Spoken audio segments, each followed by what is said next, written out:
और भाई मैं आपको बताना चाहता हूं, हम तो जब 2 थे तब भी नहीं डरते थे,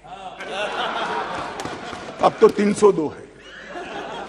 और यहां से उस वक्त तंज कसे जाते थे, यहां से उस वक्त तंज कसे जाते थे। मैं नाम नहीं बोलूंगा नेता का, वरना पॉइंट ऑफ ऑर्डर उठाएंगे, मगर तंज कसे जाते थे। हम दो हमारे दो, उस पार्टी का आज विपक्ष के नेता का स्टेटस भी नहीं बचा। हम नहीं डरते। चुनाव से डरना क्या, हार जीत होती रहती है।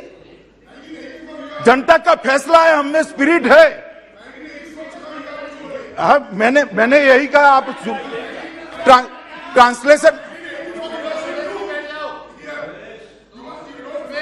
मिस्टर सुरेश, मैंने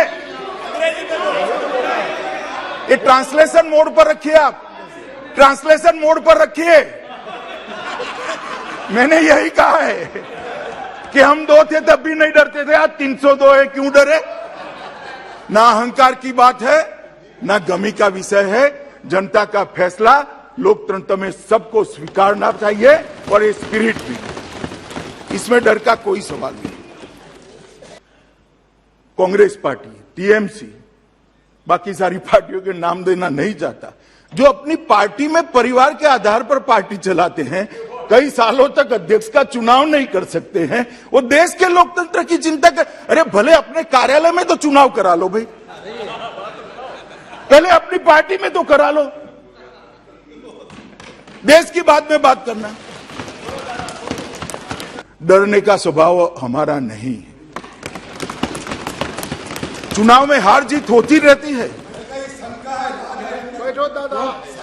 तो इसी का निरीक्षण कर रहा हूं। सुनिए ना, मगर मैं चुनाव से डरकर कैसे काम होता है वो बताता हूं।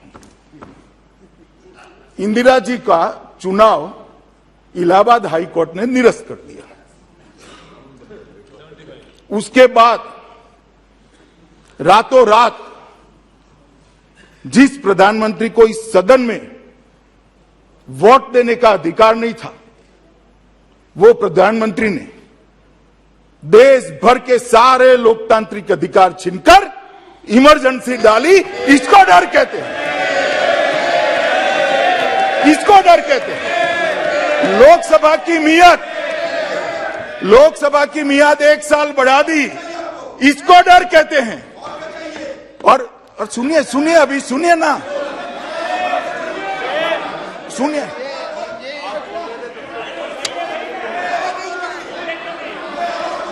माननीय अध्यक्ष जी, इमरजेंसी डर कर लाई गई थी। सारे लोकतांत्रिक पार्टियों के नेताओं को, लाखों लोगों को डर कर जेल की सलाखों के पीछे डाल दिया गया था। सारे अखबारों के एडिटोरियल यहां से तय होते थे। आकाशवाणी पर एक प्रसिद्ध गायक की आवाज को बैन कर दिया गया था।